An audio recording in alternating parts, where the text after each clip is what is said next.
One of the things that I always say, folks, is, at least, 80 to 85% of disease starts in the mouth. And so this is a passion of mine. I've done so many shows on dentistry, but today's show is actually something we haven't really talked a lot about, and that's the dangers of crowns, and something else that really probably most of you haven't heard of, and it's biomimetic dentistry. I want to give thanks to one of our sponsors, CHTV.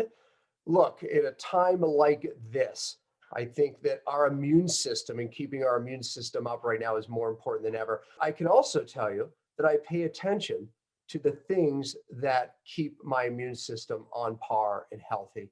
So glad that CHTV is one of our sponsors here on Cell TV, and it's a product that I use, my family uses, and hopefully you'll check it out. And by the way, you can check it out with the link right here below. If you want to try a free bottle, you can actually get a free bottle, just pay the shipping.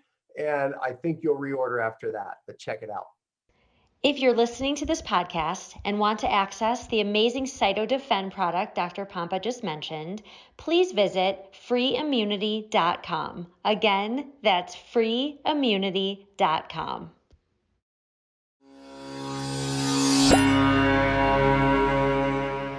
So, Dr. Paul, thanks for joining us. Sure, my pleasure. Happy to be on the show. Yeah, so I have to start there. What is biomimetic dentistry? And I sure do want to hear your story, but just give a little bit about that, and we can build on it later. Well, biomimetic, it's a fancy name, but it basically is broken down in two parts. Bio means life, mimetic means copying. So it's the scientific approach to how do we reconstruct a tooth that's been broken down, rather than grind it down further and stick something over it, namely a crown. How do we rebuild the tooth and keep as much tooth structure as possible? How do we protect the precious nerve? Essentially, that's the game. Right. Yeah, that is in fact the game. Well, tell me your story. I mean, you're doing safe dentistry. I'm sure you started like most dentists, is just doing regular dentistry. How did you end up here? Well, years ago, I've been practicing for a little over 30 years. So when I first started out, I was the traditional dentist, doing a lot of drilling, filling, and reconstructions, and trying to do the best we could with the tools that we had. And around 1992, I had a patient that had a couple root canals done under a denture. Thankfully, I don't believe I did those, I hope, but he came back and he said, my kidneys are bothering me. Can it be from those root canals? And I thought, rather than be so certain of what I knew that I didn't know, I said, I don't know. That was a good response. Thank you. So I said, let me research it. So in that time, I reached out to Hal Huggins. And Hal Huggins was a pioneer in safe dentistry and this whole thing about root canals and crowns and amalgam, mercury fillings, etc. And so Hal said, yes, it can contribute, and it depends where it's at, and it depends if those are weak organs in the first place. So then I went back to the patient. I said, yes, it can contribute to it, but I still didn't know what to do with that. So over the next several years, I started studying about those things. And in 1993, I stopped in my practice. I had the biggest practice in all of West Texas and Eastern New Mexico. And I told all my associates, I said, well, we're not doing amalgam mercury fillings anymore. And they said, well, people are going to be upset. We don't know about this. And I said, trust me, they're ugly anyway. It'll be an easy sell. And so we did that at least. But, we still weren't protecting ourselves nor the patient when we were removing them. So my journey began at that point in time. Then we fast forward to about 1997. I personally wasn't physically feeling well. I was ready to sell my practice. I just wasn't feeling good at all. No idea what. Went to all the different docs. Could it be this? Could it be that? Tested for mercury, did the traditional blood test. It seemed okay. Everything got missed. And I said, all right, I got to take care of myself. So oddly enough, I'd had a root canal in my front tooth for about, since I was 13 from a baseball accident. It had been reworked 2 times. I had severe sinus troubles that would kind of come and go. And so at that point, I'd done enough research. I told my associate at the time, I said, pull that darn thing out of there. And he said, are you sure that's your front tooth? I said, I don't care. I want it out. Yeah.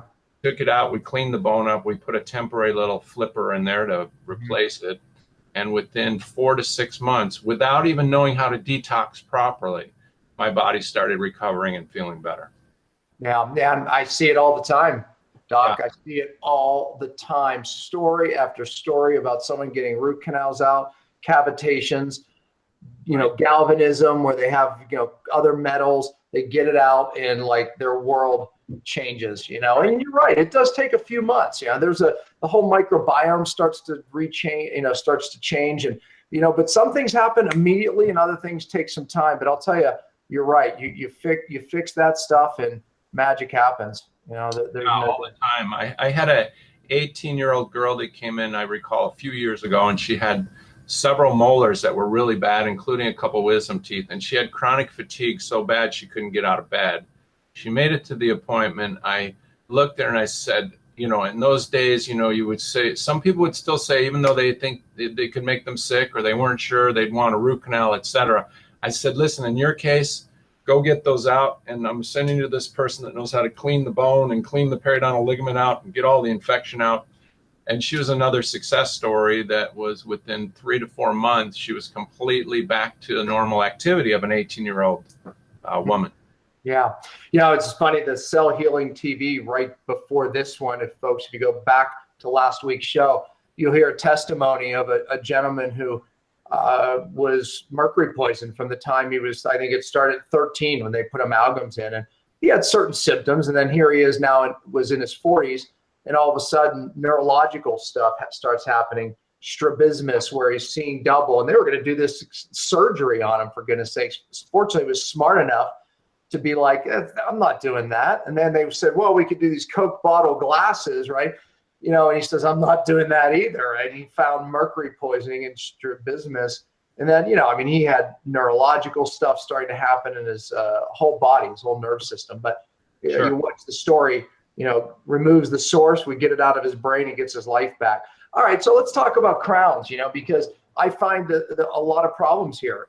People have a lot of crowns. And if somebody's not getting better, I oftentimes get suspicious of these crowns, because number one, there can be mercury underneath them. Number two, there's a lot of other problems, even with galvanism with these crowns. But you talk about some other issues.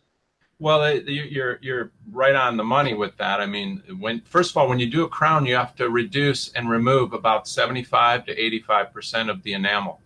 So you're basically destroying a tooth it's almost an oxymoron. To rebuild the tooth, you have to destroy the tooth. But usually the person's coming in, they have a lot of decay to begin with. Yeah. So the dentist looks at it, and it's what we've been taught. If you go see a carpenter, he's going to fix things with a hammer. I mean, you go see the dentist, they're going to fix things with crowns, because that's what we've been taught for 150 years. These things have been around. Well, and then it depends who you go see. Someone's going to be more conservative in their preparation, and someone's going to be more aggressive. It depends on their philosophy and school of thought. So my thought process is, and so also through the Academy of Biomimetic Dentistry, for your listeners and your audience, they can all tune into these different academies. That's a great one, and it gives basic information, and also a little something. I offer a free course for anybody that's interested. They can sign up. It's freeholisticdentalcourse.com, and maybe we can mention it later. But because I don't have all the visual aids to go over things here, on those courses, there are about 18 small courses that go over all these aspects of dentistry. But getting back to the crown issue, the first thing is it demolishes a tooth.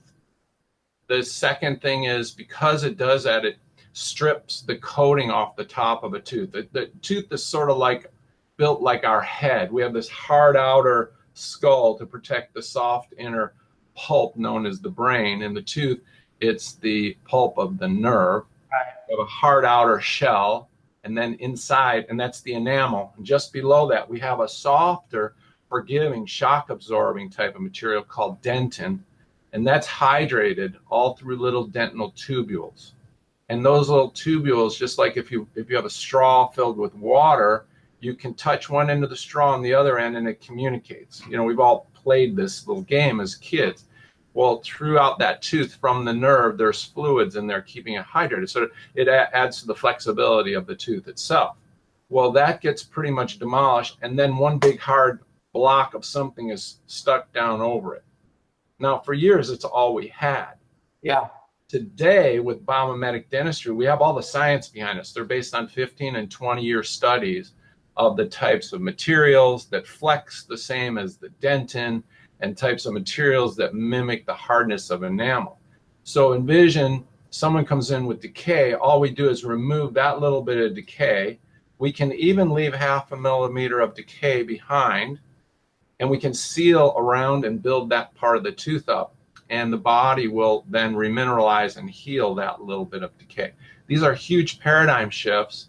There's only about 400 or 500 of us trained in biomimetic dentistry, and it's sad, and we try to get the word out, but just like anything else, people are sometimes averse to change. It does take a mindset and a little bit of change, but any dentist that's been through the program or courses, it becomes a game changer for them. It just enhances their life.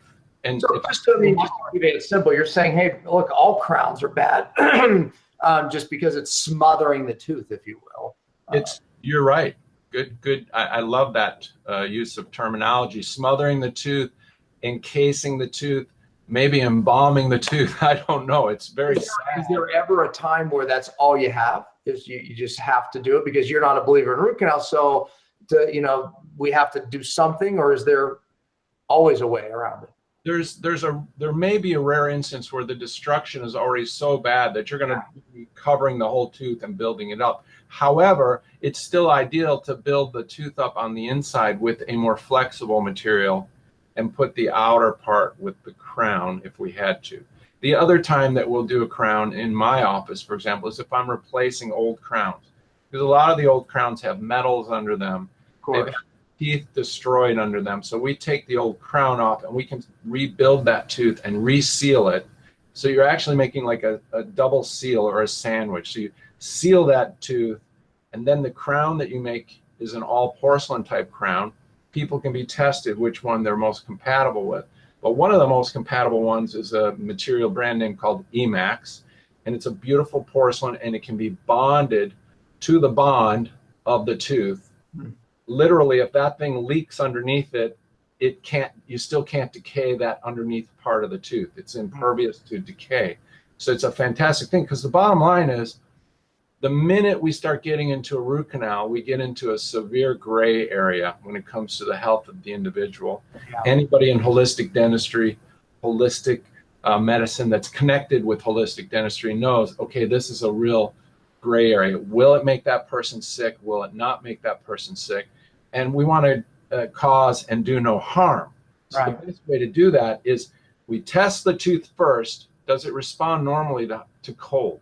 If it does, I don't care how bad the decay is, we can generally restore that tooth completely, and it's going to last and be predictable for us in the practice. And we find that with all the biomimetic dentists that are practicing this. So the cold is saying, hey, there's some viable nerve left here. Yeah. And right. If you have nerve, you have life. Yeah. Right? Yeah. So, then there's the subject of veneers, right? You've placed many cosmetic veneers, which can transform people, right? I mean, it's oftentimes needed. What is the difference between a crown and a veneer?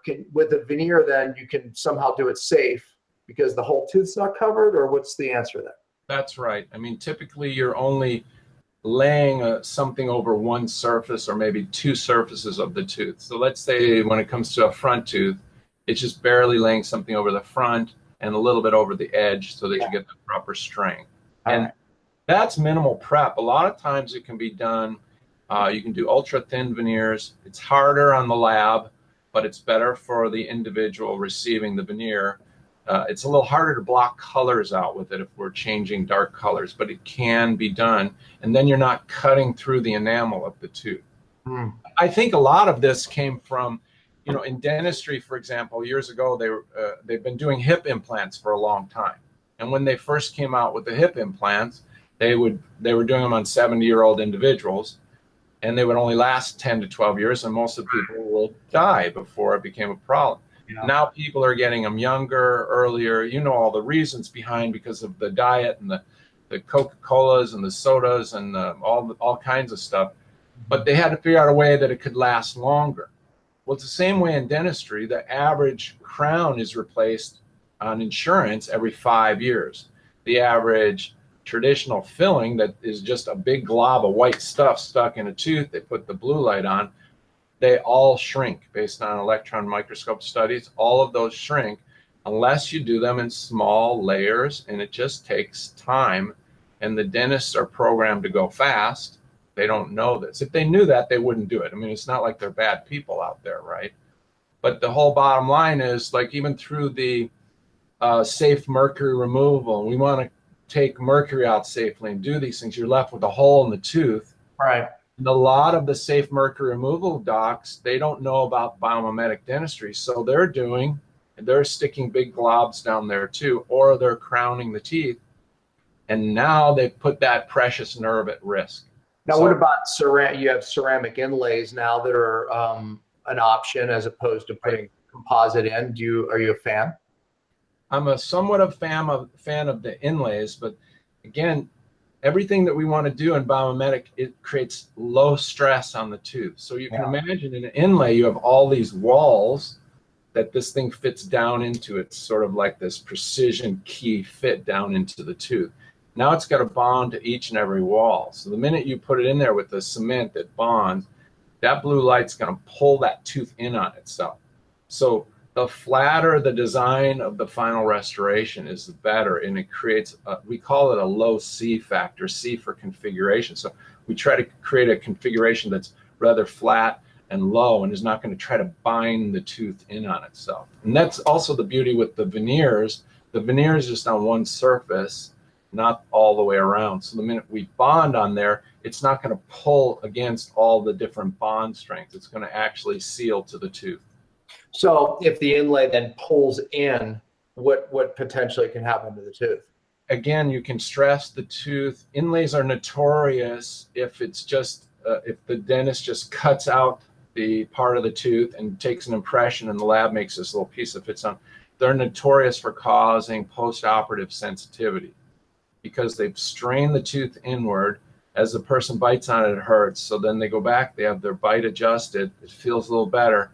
About 6 months later, it finally begins to go away, because really what's happening is microscopically it debonds from the tooth, and now it's relaxed. But now you have a microscopic leakage going, and because the dentin is not sealed underneath with layers of composite first, you have a nidus for bacteria to go in and reinfiltrate the dental tubules, infect the tooth, harm the nerve, etc.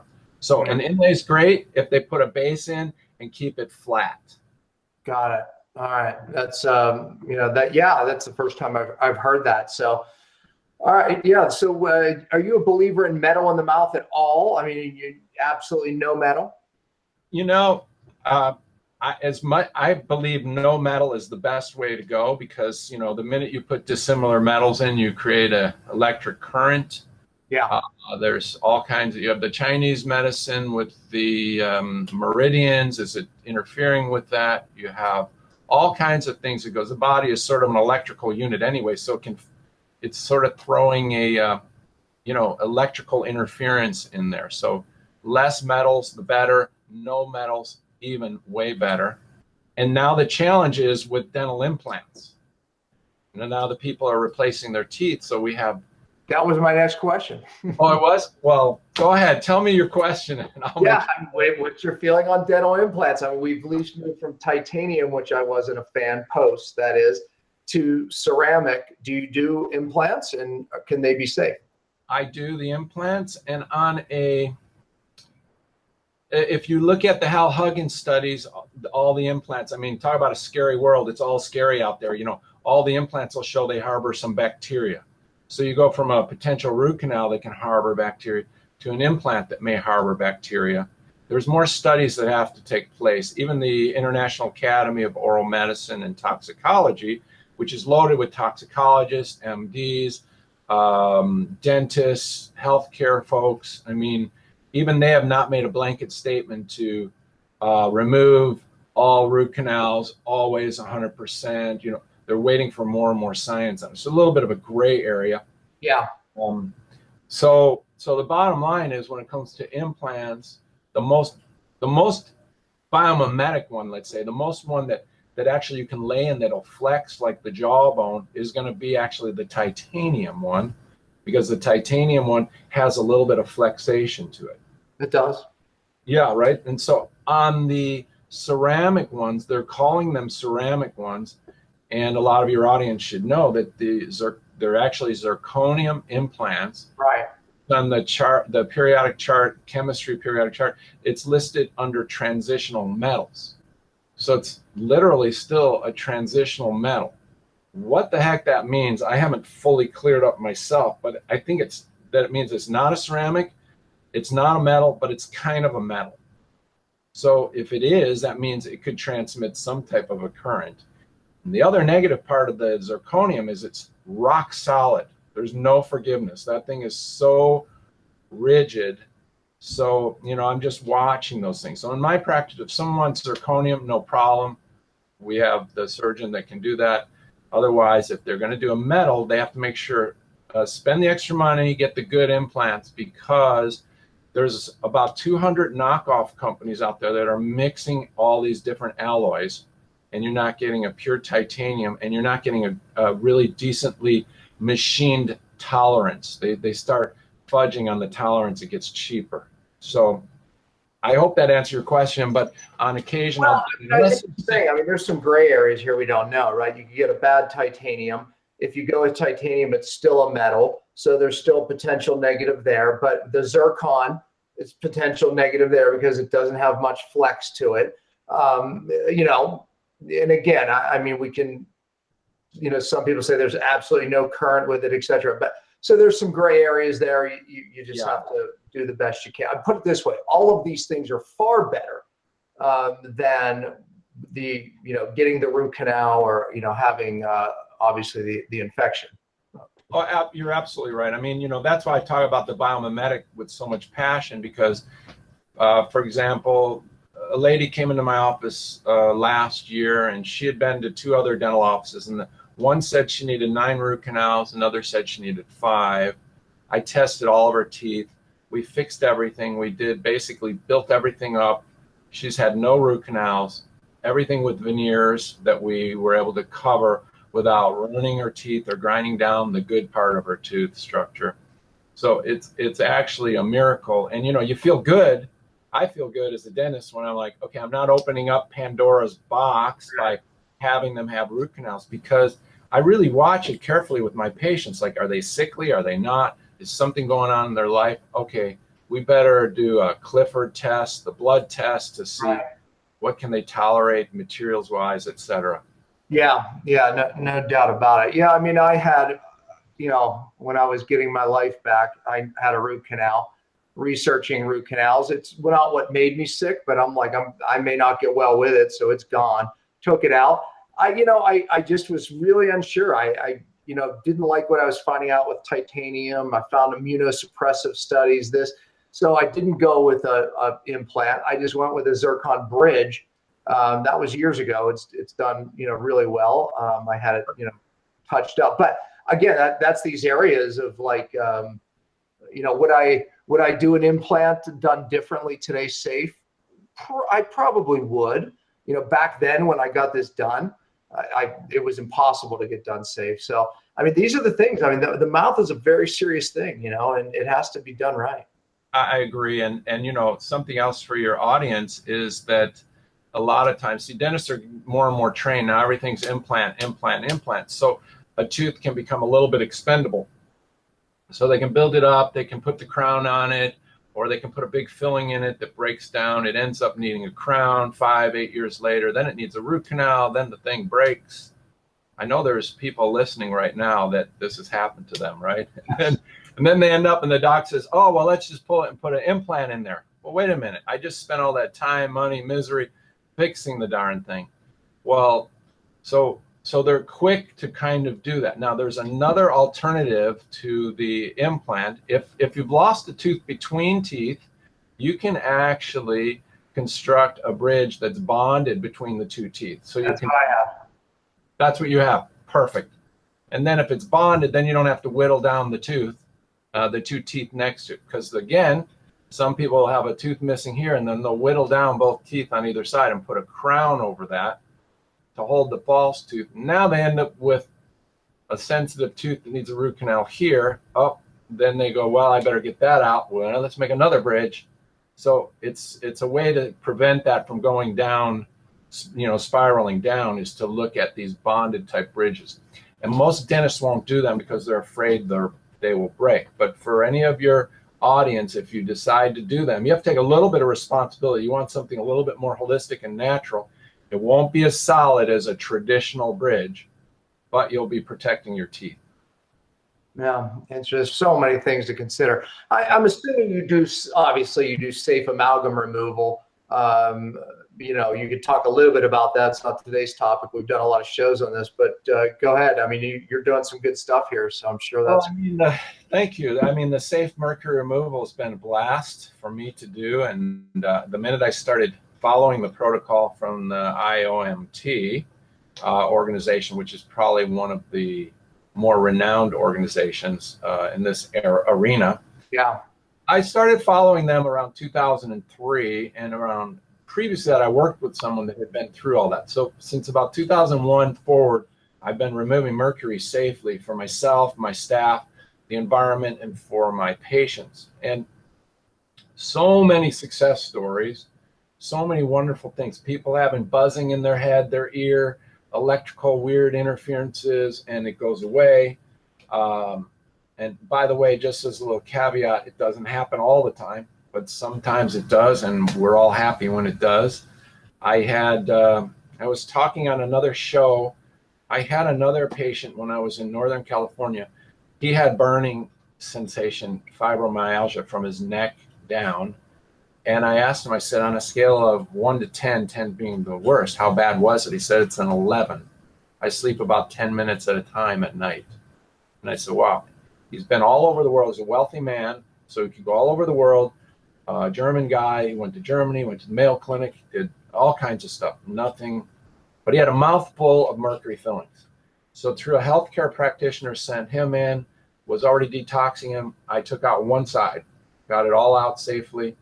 And I saw him a few weeks later to put the little inlays in that are little flatter inlays, let's say. Mm-hmm. And bonded all those in. And he reported, he said, Doc, the burning now, I only have it from the waist down. I said, wow, that's great. He said, do you think it could be from the mercury fillings? I said, could be. Well, maybe we should continue. I said, yeah, let's go for it. So then we got the other side all out. And then when he came back, the last report that I got from him, he only had burning in the tips of his toes. So, I mean, those are amazing, amazing stories. Yeah, no, I have many of them as well. And I want to caution people, you get this stuff out and you have to do it right. So that's step one, right? Yeah. And I put people on a prep phase even before the procedure, just to open up their detox pathways, improve their cellular function and detox there as well. That's fantastic. Yeah, then we give them some things right before the procedure and right after, because even the best, safest protocol, you're still getting some, things that get by the barriers. That's for sure. And then absolutely. The other key is then once this is done, then we start getting that inorganic mercury out of the brain, because this vapor turns to inorganic mercury, and there it's stuck. And only to get a diagnosis. Many people's symptoms, this gets better, that gets better. Then they get another diagnosis 10, 20 years down the road because the mercury's still trapped there. So you got to get it out, man. That's where I'm trying to educate. I just spoke at the IAOMT. Oh, you did? Great. Yeah. So it was part of my message is, okay, we're doing this better. You guys, you're doing a great job here. I mean, you're leaving it here. So much. It's a teamwork thing, because I can handle the major source, but it's so much up to the healthcare practitioners then, continue this care, because if they don't do that, they're going to get well slowly over time, but they may not fully recover for sure. Dentists don't have time to research real detox, right? It's because you guys look at all this information. I don't have time to research what you just taught me, right? So, but it's critical because most of them are doing the typicals, the cilantro, the chlorella, the weak binders, and of course they get sucked into all the scam type detox products. You have to do it right. You have to use chelators and binders in their half-life correctly. You have to use real ones, and you have to pulse them correctly. You have to support it around them correctly. There's so much to it. Wow. So that's my goal, is to get more of you all doing the detox right, or at least recommending the detox right. I have doctors trained in this in these protocols around the country. So that's why we got to team up. We need safe dentists, and we need doctors doing detox right. 100%. And I love that. And, some of the things that I do is not only do I have the oxygen on my patients, they're covered from head to toe. People can go on my website, just drpaulomaley.com, and even on some Instagrams, I show them covered. And then not only that, the rubber dam goes on, but there's what's called liquid rubber dam. So I can place it around areas that I feel like could have some small seepage. So we do all that. But Dr. Pompa, I agree with you so much. If we're working with a healthcare expert in this area, it's so much better, because even the stress of the procedure can make them sick, because they're so loaded with this mercury that it's like the garbage can is just spilling over. There's no room for anything. So I love that. There's again, though, it'd be great. I'd love to have you come out here. I could put a few of the folks together. Maybe. Tell the people where you are, and you gave your website, but give it again. Oh yeah, I'm in Encino, California, and my website is drpaulomaley.com. And the free course, I welcome them all to. It touches on all these things, is freeholisticdentalcourse.com. Yeah, that's fantastic. So yeah, no doubt. I want to see what you're doing. This is exciting work. It's sad that it's like what I do. There's just a few hundred of us around the country, doing cellular detox the way we do it. And unfortunately, it's the right way. We just need more people doing it. And like there's not that many people doing this work. I think one of the cool things is, you're treating a tooth like it is. You're treating it like a living organism, and not this little, this mechanistic, head of a dial, a wooden dial. There's a nerve, there's a life, there's, from the nerve are these microtubules that feed. And obviously, if you interfere with that, you're going to have a problem that probably won't occur for 10, 20, 30 years down the road. Is that what you see? Yes, 100%. Well, like when you grind a tooth down and put a crown on it, there's some studies that'll show there's a 33% chance it will need a root canal within 10 years. So you may not see it now. It's one of those. So each year it's like 3.3% chance, and it keeps expanding. Whether it's from its leaking underneath, the exposure, but the only hard part about the tooth is the enamel. That's the part that's essentially not alive. Let's say it's inorganic. The rest is. It's a really cool mechanism, the way our teeth are. And that'll be the cool thing with implants in the future. If we can regrow our own teeth, which they're working on, but right now they're regrowing them in a petri dish. They can make them, and then they'd have to implant them into a socket area. But first they have to do a root canal to do it. Yeah. So they're not quite there yet, so.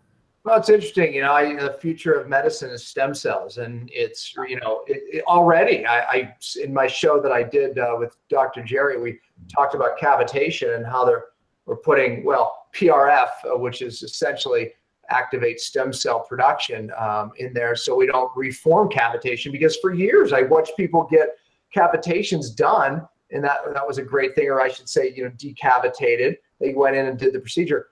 A few years later, they have another infection, because it just kept, their immune system's low, they're sick people, and it heals over and they end up with another infection. But with the PRF, the stem cell technology is, it's definitely a big breakthrough in dentistry. Oh, that's great. I mean, I have one of the surgeons I use, he uses PRF all the time, and they're now able to lift, if a gum is receding, they can lift the gum up and place some PRF. It looks like a little gummy bear. They can kind of wiggle it there and bulk the tissue out, and it'll turn into that healthy tissue again. Yeah.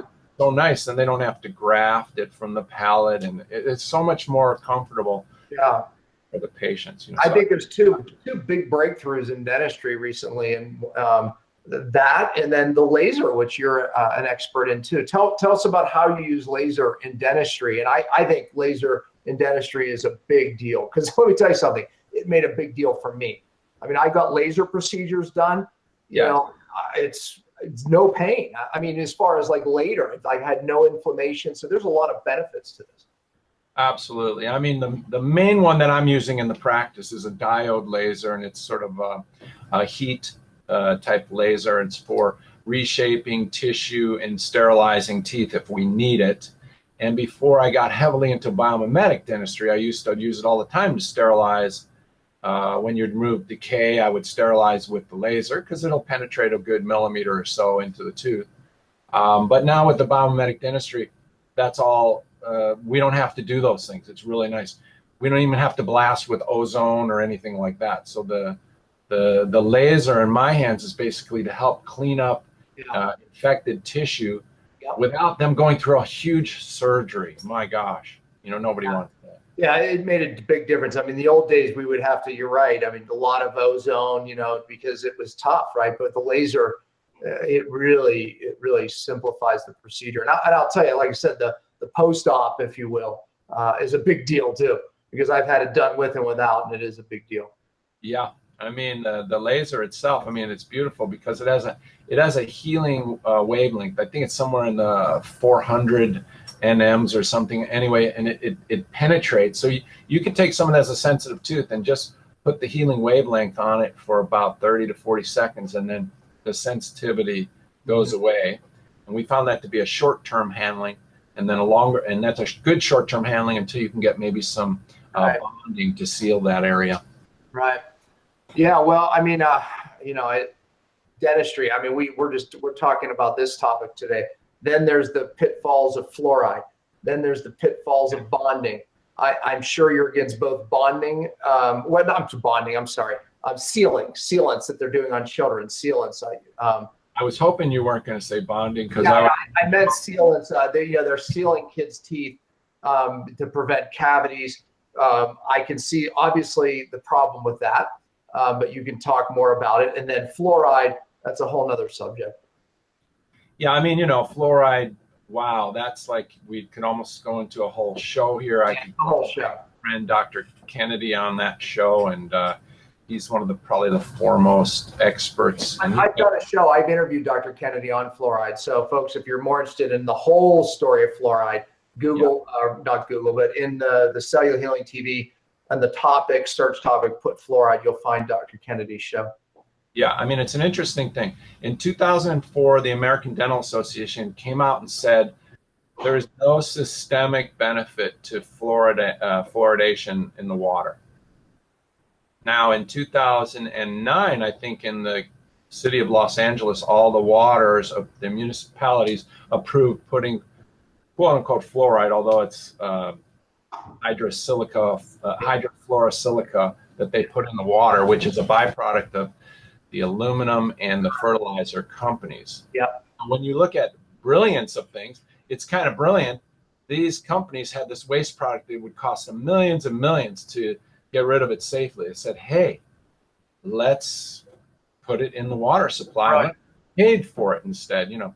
But the big thing is the ADA, American Dental Association, even came out and said no known benefit from it systemically. Okay, there's reasons why and how the studies were flawed. You know, we go over that at another time. I'll bet Dr. Kennedy goes over that. But the other aspect is it's a poison. So, you know, people watching this, if you have fluoridated toothpaste, it's 300 times more potent than drinking water. So if your small child gets a teaspoonful full of it and they eat it, you got to take them to the emergency room because they can technically die. They have to get their stomach pumped, unless they've changed that now. But, you know, so why are we doing that? Well, essentially the reason that it can help prevent cavities, and it does, there's studies that show it, that it does, it's a pesticide.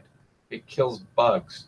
So, and it can linger, it can stick around the teeth and hang there. So there's a long-term effect. The only problem is we're ingesting the stuff, you know. So mercury fillings, fluoride, they're all funny, sadly funny things. But could you imagine, Dr. Pompa, if I had you come in my practice and said, you know, we're going to put a tooth-colored filling in, and oh, by the way, it has a little bit of arsenic in it, and it comes out a little bit, but don't you worry, it's, you know, it won't make you sick. We have some studies that show you'll be okay.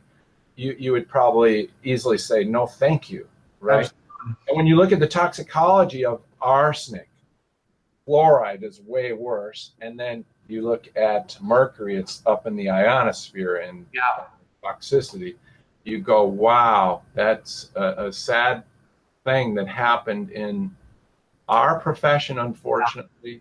But I will say this, the dentists out there, they believe that they're doing safe things with their whole heart, because our teachers and their teachers told them this was safe, and we honored these people. So it's a tough one to bring about. But when I first came here in 2001 or so, 2002, there was only a handful of us doing holistic and mercury safe metals removal, etc. Now there's several hundred in the area, so it is starting to grow. It is. And now it's up to your audience. If you decide who you select and who you're going to choose, do your own research. Make sure they're not just someone that did a little course, they put it up on a website. Make sure that's really their philosophy. Now, believe me, I warn people. I'll say, go to the IAOMT.org and you can find a safe biological dentist. I caution. A lot of them join that organization just because they get patients, right? It's like, and they're not. So I say, ask these questions, right? It's like, and, you know, many times it takes, you know, a few of those, you know, dentists to find the right one. So, you know, good. It's so true. I just had a lady in the other day, and she went to a year or so ago, went to a biologic dentist and IAOMT, I think, dentist, and she went in and she had her mercury removed, no rubber dam. He did bring the suction up underneath, the big outside suction, and he had the high-speed suction. No rubber dam, no oxygen, no isolation, and you just go, okay, I guess he's just a member. Yeah. You know? Yeah, doing the things that were pretty easy to add on, right? I mean, but, you know, some of the big things, you know, forget it. You know, I mean, I think, you know, dentistry, you know, obviously it kind of brings it full circle, love-hate relationship here. Yeah. You know, I mean, I love dentistry done right and dentists who do it right.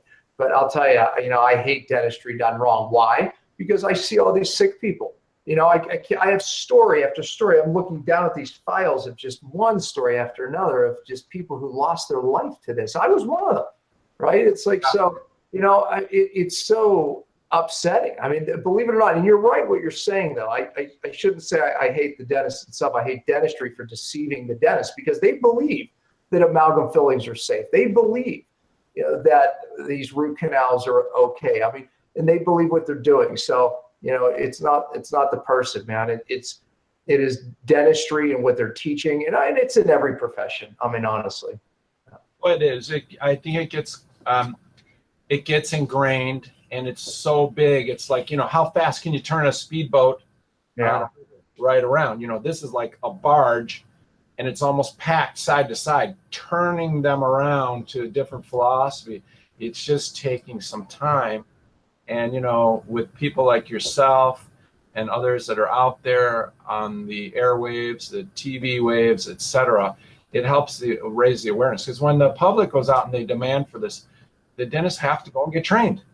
Yeah. You know what? Y'all need to share this show with as many people as you can. Rate us on Google, etc. That helps too when you rate the show, because, you know, people need to hear this, man. It's like, you're right. The ship is turning so slowly. You know, but it's like, you know, people watch the show. But if you don't turn your other, you know, people onto it, the message doesn't get out, and we have to get the message out. Hey, can I add one thing to the show? What I wanted to say is that to bring a little hope to your audience, those people listening, If you've had crowns, you've had root canals, now you're aware, and those crowns, if they start giving you troubles, they can be safely removed. The teeth can be built up and sealed properly underneath. You have to find a biomimetic dentist that really does that and believes in it, and they're out there. You know, I have people travel and things like that. Yeah. The other thing is, on the prevention side, there's really good news. If a person gets decay and the decay is removed ultra conservatively, and then the tooth, the bonding that's laid in is laid in with precision layers. It takes some time for the dentist.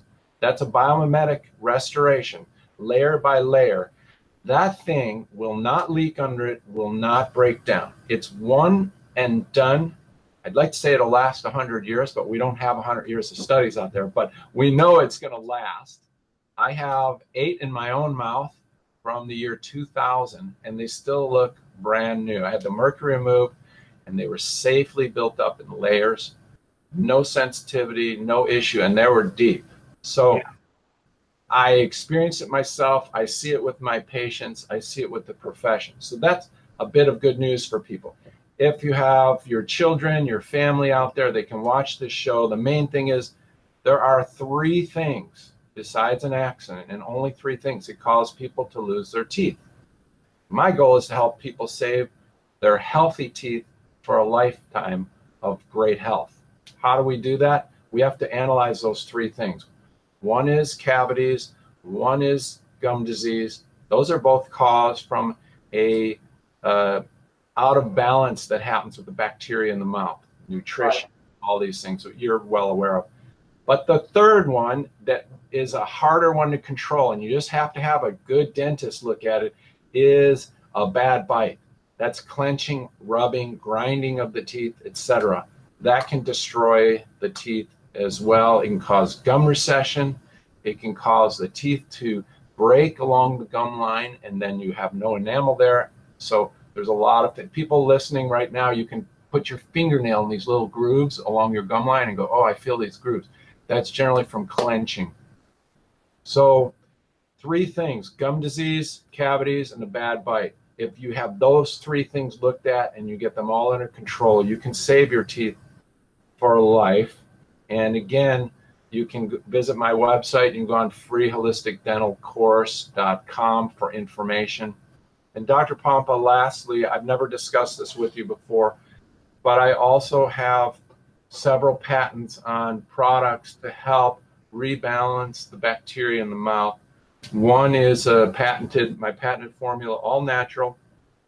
It's oral, an advanced oral probiotic for the mouth. It's real simple. You chew 2 at night when you go to bed. It doesn't replace good cleaning and brushing and flossing, but it can put the healthy bacteria back, because we were able to find out 2% of the population never gets decay, and they don't get gum disease. But we're able to isolate what kind of bacteria they have. They have a predominantly high number of a certain type of bacteria that's in my formulation. So by seeding that back in, it gives them a chance to bring about a balance, because trying to kill everything doesn't work. No, it's get rid of the bad stuff. Well, the bad stuff's involved in, it actually helps detox the heavy metals. It gets rid of the junk in there. So the harmful bacteria play a role, but when they get out of balance, they cause damage and destruction. Yeah. Well, let me ask you a question, because the bite being the third thing and so important. Yeah. Number 1, what are symptoms of your bite being off? And number 2, do you do something special to make sure the bite is right? Well, there's a couple of things. One of the symptoms to know if your bite is off is you could have been to a dentist and you're getting recession with your teeth, and the dentist says you're brushing too hard. That's typically not true unless you are brushing with a hard toothbrush. You always want to use a soft toothbrush. You're saying gum recession. Gum recession. Now, a little bit of that can be genetic, but if it's there, you want to make sure that there's not a clenching problem or a rubbing problem at nighttime. And it's easy for a dentist that has some understanding of the whole joint anatomy and things like that. They'll check, and you can go and say, "I want you to check my bite. I think I'm grinding." And if that's the case, they'll make you what's called a night guard. Yeah. Something that you can wear at nighttime.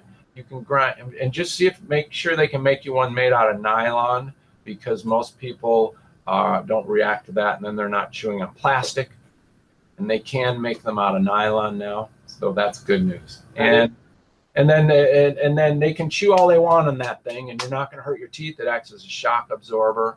And oh, by the way, some people have asked me, well, why don't I just buy that online or something like that?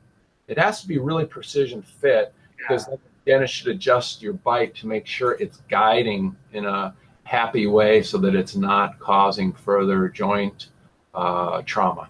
Is that one of the signs too, is people can get clicking, pain, and here's obviously. They get all these, so they call it TMJ pain. So T stands for the temporal, around the temporal, and you have the M is the mandible, and then you have the joint. So you have TMJ, and I know you know this. This is just for the audience up there. Of course, yeah. And this is one of those things that if there's clicking, popping, pain, ear pain, sometimes ringing in the ear can be a contributing factor.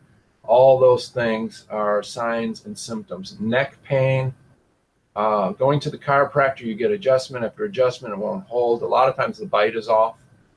So these are some of the things to look at. The visible things are a person can look, and honestly, we want to catch it well before that, but they can start seeing they're chipping the edges of their teeth, or they can see a little wear on their front teeth. And that one you want to handle right away, because you might be chewing all the way through that protective enamel. And once that happens, the wear continues fast. Right. Man, we hit a lot of topics here. Dr. Paul, man, you're a wealth of knowledge. I appreciate it. You know, my viewers and listeners, this is a big deal. This is a big topic. And, when I heard and saw, what you were doing, I said, we got to have this guy on the show. Thank you for being on the show. Thank you for the wealth of information. I hope people visit your site. I know they will. Thank you so much. I really enjoyed it. Absolutely. So thanks, man. All right, we're going to cut, and then I'm just going to do you can hop off, Paul, and I'm going to do a prelude here to the show. Great. And Dr. Pompa, can I ask you a question? You might be interested. I have a really big passion prevention-wise to help prevent cavities and gum disease around the world. So I have a company, it's called Great Oral Health, and I have all natural products and things like that. If you'd be interested, I could send you some samples so you can see it yourself. And I'm just trying to get the word out there. We're a small organization. We're slowly growing. We've had these products out for 5 years. Everything I do, I thoroughly test them, and everything is GMP rated companies out here in the US and things like that. So the whole goal is to make it a global company, because I want to handle this amount of decay that's on the planet. And the only invalidating point I came up with was, well, yeah, but Paul, you're just one guy. There's 7.5 billion people. And I said, well, I'm going to try. So that was why I started this. That's awesome. Well, listen, this is a big deal for me, as you know. So send me some products. My email is drpompa@drpompa.com.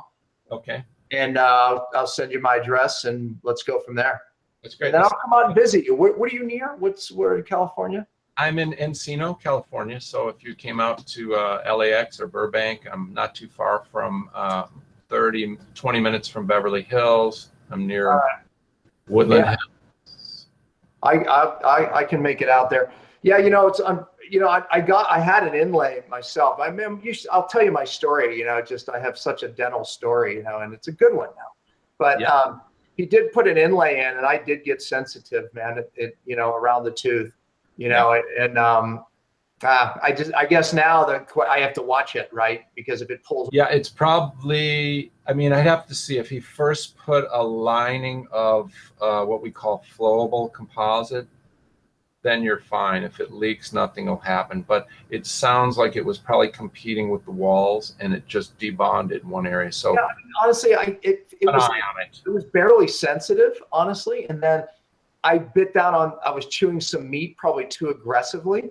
And then after that, it was killing me. And I think I traumatized the ligament. Yeah. Oh, there's no doubt. Well, not only that, if it was, I mean, that's the negative. The bond strength can be so strong, it pulls the tooth on itself. And then you're chewing down, everything's sore. And then boom, it finally sprang back because the bond broke. It doesn't mean everybody's going to get decay. All I could say is that we know every single globbed in filling, restoration, etc., they leak. Yeah. Unless they're laid in there with layers. Unfortunately, I wish I had a better story, but so what if it leaks? Are you at risk? Maybe not, because you probably have like tremendous hygiene. So yeah, exactly. And if it does, you know, I'll get it done a different way next time. You know, I learn everything and I do things better. So it is what it is. As long as the ligament calms down. I mean, it was, you know, it's only been 3 weeks, maybe, not even. Oh, you've only had it 3 weeks? Yeah, a month. I mean, I'm just trying to think now. Time flies.